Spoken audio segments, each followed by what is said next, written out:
Good morning friends, मैं doctor V K Mishra from gastro liver hospital Swaroopnagar Kanpur. At the outset एक request, ये scientific channel है, ये साइंटिफिक डेलिब्रेशन है। मैं आपसे रिक्वेस्ट करूंगा कि इस चैनल को सब्सक्राइब करें और इस वीडियो को शेयर करें ताकि ये जानकारी ज्यादा से ज्यादा लोगों तक भेजी जा सके। आज मैं बात करूंगा कोलोनोस्कोपी के बारे में। आप जानते हैं कि कोलोनोस्कोपी बड़ी आंत की जांच की एक प्रक्रिया है जो हमको हमारी जो बड़ी आंत है या इनसाइड कोलन है इसकी एब्सोल्यूट फाइनल जानकारी देती है। जहां तक कोलोनोस्कोपी का सवाल है, बड़ी आंत की जांचों में इसे गोल्ड स्टैंडर्ड इन्वेस्टिगेशन माना जाता है। आज हम कोलोनोस्कोपी के बारे में बात करेंगे। Now colonoscopy by and large क्यों करने की जरूरत पड़ती है? हमें जरूरत पड़ती है अगर हम ये देखना चाहते हैं कि हमारी बड़ी आंत में कहीं कोई चेंजेस तो नहीं डेवलप हो रहे हैं, कहीं कोई एब्नॉर्मलिटी तो नहीं है। अगर हमें अपने रेक्टम को या बड़ी आंत को, एनल कैनाल को, इसको प्रॉपर्ली एग्जामिनेशन करना है तो कोलोनोस्कोपी इज द आंसर। जो कोलोनोस्कोप होता है वास्तव में एक लंबी ट्यूब होती है जो फ्लेक्सिबल होती है, जो हम लैट्रिन के रास्ते से पास करते हैं, इन पूरी बड़ी आंत में ट्रेवर्स करती हुई सीकम तक जाती है, इन पूरी की पूरी बड़ी आंत को एग्जामिन करती है। जो कोलोनोस्कोप है उसकी जो टिप है उसके ऊपर कैमरा लगा होता है। ये जो कैमरा है अंदर जो भी दिखाई देता है उसको बाहर ट्रांसफर करता है। इन जो ट्रांसमिट करता है बाहर उसे हम मॉनिटर पर देख सकते हैं। एंड देखने के अलावा इसमें बहुत सारी जो चीजें हैं वो हम कर सकते हैं। जहां तक कोलोनोस्कोप का सवाल है, इससे सिर्फ देखा नहीं जा सकता। जो कोलोनोस्कोप है इससे बहुत सारे थेरेपेटिक काम किए जा सकते हैं। इसके अंदर एक चैनल होती है जिसे बायोप्सी चैनल कहते हैं और उसके जरिए हम बहुत सारे काम कर सकते हैं। इन द सेंस कि अगर कोई छोटी सी गांठ है जिसे पॉलिप कहते हैं उसको निकाल सकते हैं। अगर कहीं कोई एब्नॉर्मल टिश्यू है उसकी बायोप्सी करना है तो हम बायोप्सी कर सकते हैं। और भी बहुत सारे थेरेपेटिक प्रोसीजर्स हैं या बहुत सारे ट्रीटमेंट्स हैं जो कोलोनोस्कोप के थ्रू कैरी आउट किए जा सकते हैं, जिसके बारे में आगे हम किसी समय बात करेंगे।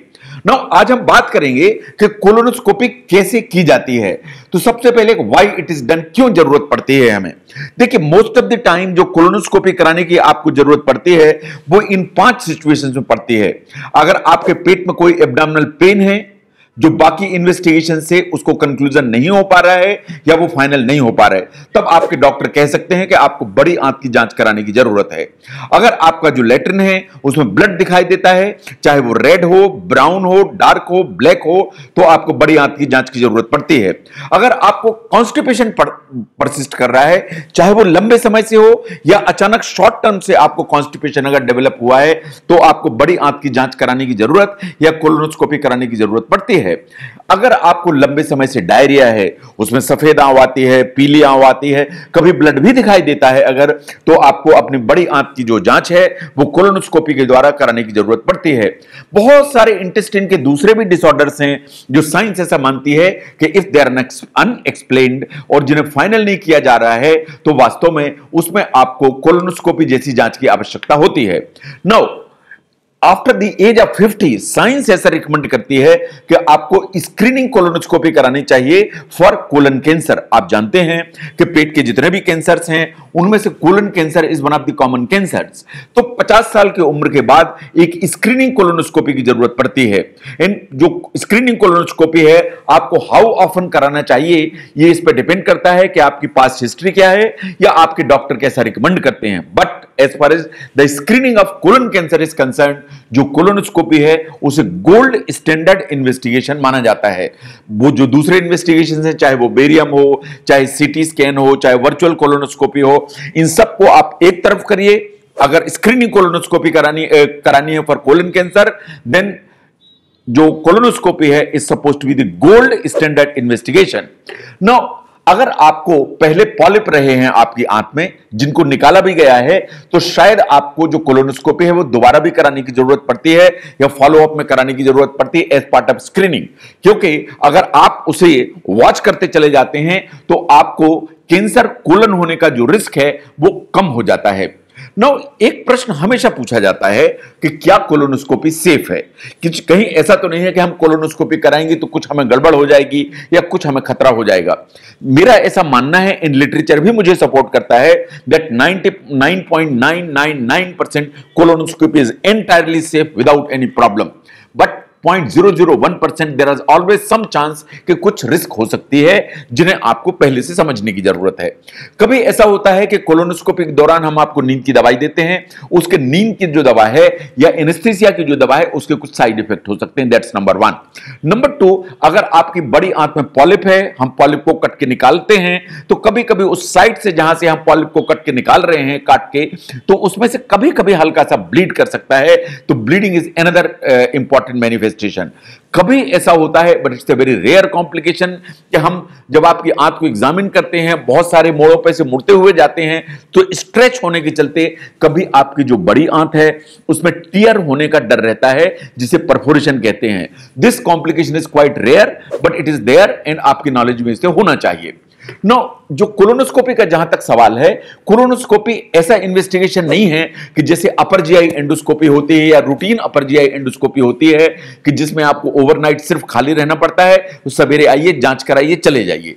जो कोलोनोस्कोपी है उसके लिए आपकी जो बड़ी आंत है उसको प्रॉपर प्रिपेयर होने की जरूरत पड़ती है, क्योंकि अगर ये प्रॉपरली प्रिपेयर नहीं होगी तो जो एग्जामिनेशन होगा वो ऑप्टिमल नहीं होगा, और ऑप्टिमल नहीं होगा तो बहुत सारे एरियाज आपके ऐसे होंगे जो मुझे प्रॉपरली दिखाई नहीं देते हैं। तो इसलिए बहुत सारी प्रिपरेशंस की जो ना वो आती हैं, आई मीन किट्स लाइक पेगलेक आती है, कोलोप्रेप आती है, जो आपको सवेरे पीनी पड़ती है ताकि आंत आपकी प्रॉपरली धुल जाए। तो कैसे प्रिपेयर करना है? वास्तव में ये जितने भी इस तरह के पैकेट्स आते हैं, चाहे वो पेगलेक हो, कोलोप्रेप हो, उनमें एक इंस्ट्रक्शन की किट होती है कि ये जो इसमें पाउडर है इसको पानी में मिला के आपको 2 घंटे में किस तरह से पीना है, सो दैट आपकी इंटेस्टाइन बिल्कुल क्लियर हो जाए।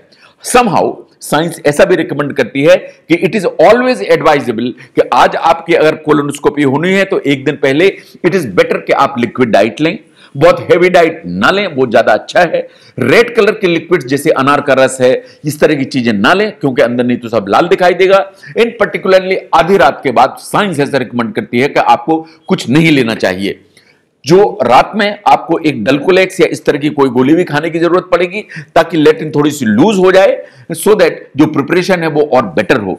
कभी कभार ऐसा होता है कि अगर प्रिपरेशन एडिक्वेट नहीं होती है तो हम आपको एनिमा भी लगाते हैं, जैसा आपको फोटोग्राफ में दिखाई दे रहा है। लेकिन साइंस ऐसा मानती है कि प्रॉपर प्रिपरेशन के लिए आपको लिक्विड पीना चाहिए। जो एनिमा से जो प्रिपरेशन करके कोलोनोस्कोपी की जाती है वो कभी भी ऑप्टिमल नहीं होती है, वो सब ऑप्टिमल होती है।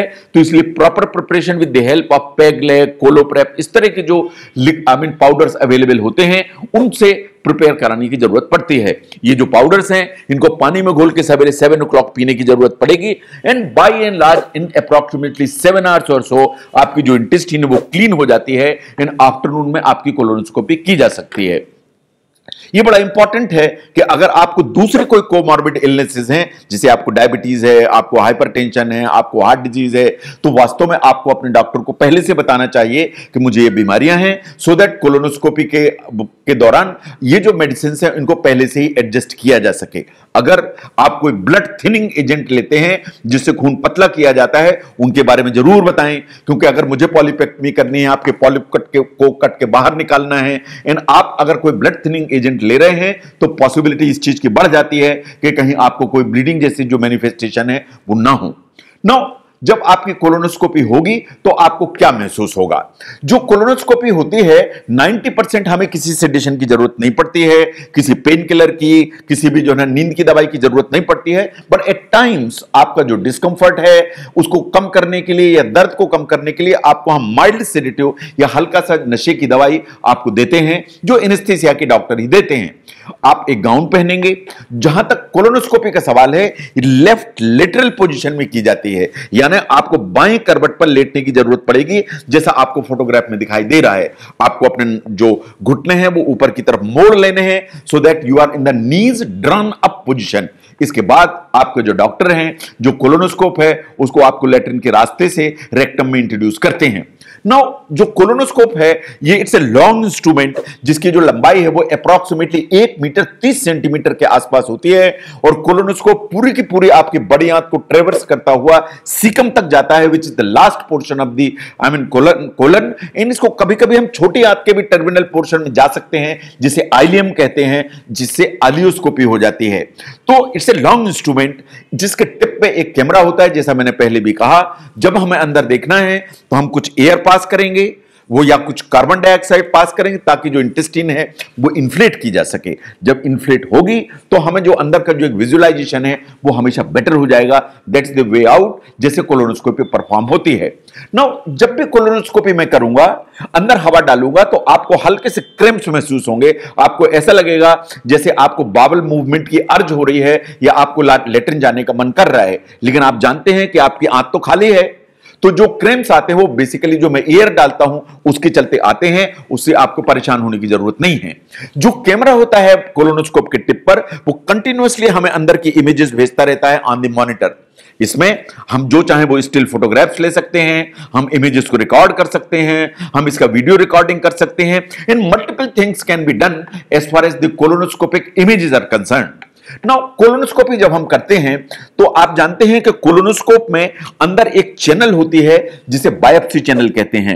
इस चैनल के थ्रू हम बहुत सारे दूसरे इंस्ट्रूमेंट्स कोलोनोस्कोप के थ्रू पास कर सकते हैं। इन अंदर बहुत सारी थेरेपेटिक प्रोसीजर्स कैरी आउट कर सकते हैं। इन द सेंस कि अगर मुझे बायोप्सी करनी है तो बायोप्सी फोर्सेप्स से एक टुकड़े निकाल लूंगा जांच के लिए।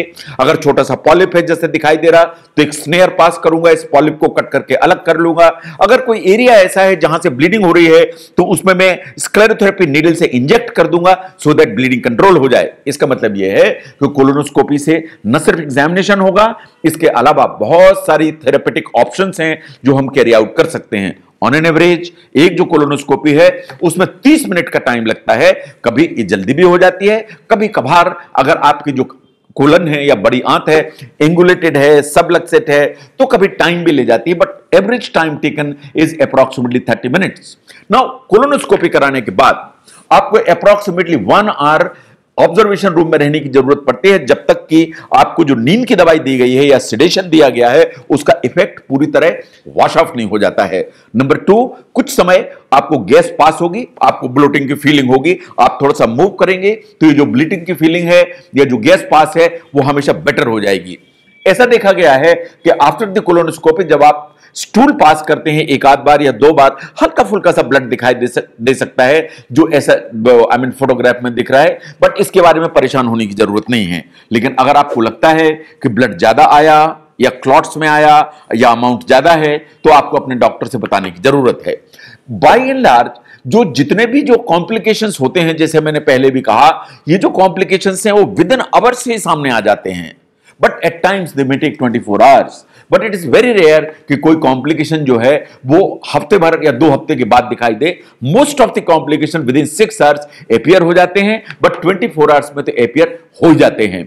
नाउ जब आपकी प्रोसीजर कंप्लीट हुई तो पहले आप थोड़ा सा लिक्विड डाइट लीजिए, उसके बाद आप सेमी सॉलिड डाइट लीजिए। एंड साइंस ऐसा मानती है कि कोलोनोस्कोपी के अप्रॉक्सिमेटली 4 घंटे के बाद आप बिल्कुल नॉर्मल डाइट ले सकते हैं विदाउट एनी प्रॉब्लम। अगर कोई थेरेपेटिक प्रोसीजर हुई है, जैसे आपकी पॉलीपेक्टमी हुई है, डायलिटेशन हुआ है या और कोई थेरेपेटिक प्रोसीजर हुई है, तो आपको किस तरह की डाइट लेनी है आपके डॉक्टर आपको बताएंगे। नाउ कोलोनोस्कोपी के जो रिजल्ट सामने आते हैं, मैं चाहता हूं कि आप रिजल्ट्स के बारे में ध्यान से देखें। नाउ एक सिचुएशन है कि आपकी जो कोलोनोस्कोपी है वो नेगेटिव है। नेगेटिव है इसका मतलब नॉर्मल है, नॉर्मल है इसका मतलब अंदर कुछ भी प्रॉब्लम नहीं है, तो it is considered to be a negative colonoscopy and मैं कहूंगा it's a good news for you. Now अगर आपकी एज 50 के ऊपर है एंड आप एवरेज रिस्क हैं तो साइंस ऐसा रिकमेंड करती है कि आपको एक कोलोनोस्कोपी हर 10 साल में कराना चाहिए एज स्क्रीनिंग। अगर आपको पहले कभी पॉलिप रहे हैं तो आपको कोलोनोस्कोपी हर 5 साल में कराना चाहिए। नंबर 3, अगर आपकी जो प्रिपरेशन है वो प्रॉपर नहीं थी या एक डाउट अबाउट पॉलिप्स था या डाउट अबाउट मैलिग्नेंसी है तो आपको जो कोलोनोस्कोपी है वो हर साल कराने की जरूरत पड़ती है। नो, अगर आपके रिजल्ट पॉजिटिव हैं इसका मतलब है कि आपकी कोलोनोस्कोपी कुछ फाइंडिंग्स निकली। अगर वो फाइंडिंग निकली तो उसको फिर ध्यान देने की जरूरत है। क्या कोलोनोस्कोपी में पॉलिप्स निकले? क्या कोलोनोस्कोपी में कोई एबनॉर्मल टिश्यू दिखाई दिया? क्या कोलोनोस्कोपी में कोई ग्रोथ दिखाई दी? क्या कोलोनोस्कोपी में आपके आंत की सतह में कुछ इंफेक्शन, इन्फ्लेमेशन, अल्सरेशंस या लीजन्स दिखाई दिए या कहीं आंत आपकी सिकुड़ी हुई दिखाई दी? ये सब जो चीजें हैं ये एबनॉर्मलिटीज हैं जो आपको पॉजिटिव रिजल्ट की कैटेगरी में आती हैं। अगर ऐसा है तो आपको ध्यान देने की जरूरत है। जो भी पॉलिप्स होते हैं साइंस ऐसा मानती है कि मोस्ट ऑफ द पॉलिप्स जैसा आपको दिखाई दे रहे हैं they are non cancerous, but उनमें से कभी कुछ जो पॉलिप्स होते हैं वो प्री कैंसरस होते हैं, यानी उसमें पोटेंशियल होता है कैंसर बनने का। इन वास्तव में कभी कभी कुछ कैंसरस भी होते हैं। तो इसलिए साइंस ऐसा मानते हैं कि अगर ऐसा पॉलिप दिखाई देता है तो इसको निकाला जाना चाहिए, और इसको निकाला जाने के बाद इसका हिस्टोपैथोलॉजिकल एग्जामिनेशन या बायोप्सी एग्जामिनेशन कराने की जरूरत है कि ये नॉर्मल है, एबनॉर्मल है, कहीं ये कैंसरस तो नहीं है। Now depending upon the size and number of the polyps, इस पर डिपेंड करता है कि आपको फ्यूचर में कितने जल्दी जल्दी कोलोनोस्कोपी कराने की जरूरत है। अगर आपके जो पॉलिप्स हैं 2 या उससे संख्या में ज्यादा हैं, या जो आपके पॉलिप्स हैं वो 1 सेंटीमीटर से कम है, तो साइंस रिकमेंड करती है कि आपको नेक्स्ट कोलोनोस्कोपी 5 से 10 सालों के बीच में कराने की जरूरत पड़ती है। लेकिन अगर आपके जो पॉलिप्स हैं वो ज्यादा संख्या में हैं, या पॉलिप जो है वो लार्ज साइज का है, 1 सेंटीमीटर से ज्यादा साइज का है, या कि आपकी बाउल की जो प्रिपरेशन है वो अप टू द मार्क नहीं थी, या कि पॉलिप निकाला गया उसकी जो बायोप्सी हुई उसमें ऐसा आया कि ये प्री कैंसरस सिचुएशन है या डिस्प्लास्टिक चेंजेस हैं, या जो पॉलिप निकाला गया उसमें ऐसा आया कि इसमें पॉसिबिलिटी ऑफ कैंसर की ज्यादा है, तो साइंस रिकमेंड करती है कि इन दीज सिचुएशंस आपकी जो कोलोनोस्कोपी है और जल्दी होनी चाहिए। नाउ कभी ऐसा होता है कि जो पॉलिप होता है या गांठ जैसी होती है वो बड़ी साइज की होती है, वो इतनी बड़ी साइज की होती है कोलोनोस्कोपी के द्वारा निकालना कभी कभी पॉसिबल नहीं हो पाता है। तो उसके फिर हमारे पास में 2 विकल्प होते हैं। नंबर 1, हम आपकी कोलोनोस्कोपी रिपीट करें और उसको पीस मील में निकालें, उसको टुकड़े कर करके निकालें एंड उसे निकाल के बाहर करें। लेकिन इस तरह की जो प्रक्रिया है इसमें थोड़ा सा ब्लीडिंग का रिस्क ज्यादा होता है। कभी कभी ऐसा होता है कि जो पॉलिप है वो इतना बड़ा होता है, इस तरह की लोकेशन में होता है कि कोलोनोस्कोपी के द्वारा निकालना बहुत आसान नहीं होता है। तो इस तरह की सिचुएशन में हमको मदद लेनी पड़ती है सर्जन की। इन वास्तव में आपका जो पॉलिप है वो सर्जन की मदद से निकाल के अलग कराना पड़ता है। तो जहां तक कोलोनोस्कोपी का सवाल है, बड़ी आंत की जांच के लिए colonoscopy is the gold standard investigation. बाकी जितने भी इन्वेस्टिगेशन है इसके पीछे आते हैं, तो colonoscopy is the gold standard. And जहां तक इसकी सेफ्टी का सवाल है, इट इज 99.9999% सेफ। इसमें कोई इस तरह की प्रॉब्लम नहीं है। It takes just 30 minutes time. And colonoscopy बहुत सारी चीजों को डायग्नोस करती है एंड बहुत सारी चीजों को ट्रीट करती है। एंड इस बहुत सारी चीजों को आइडेंटिफाई करने के लिए हम बायोप्सी कर सकते हैं, पॉलिपेक्टमी कर सकते हैं, एंड आपके कोलोनोस्कोपी से कोलन कैंसर की स्क्रीनिंग कर सकते हैं। तो मेरा ऐसा सोचना है कि colonoscopy is a very safe procedure, and जहां भी ये इंडिकेटेड है आपको बिना किसी डर के अपनी कोलोनोस्कोपी से बड़ी आंत की जांच कराना चाहिए। अगर आप समझते हैं कि कोलोनोस्कोपी को समझने में ये वीडियो आपको हेल्प करता है तो इस वीडियो को शेयर करें। मैं doctor V K Mishra from gastro liver hospital Swaroopnagar Kanpur. Thank you very much.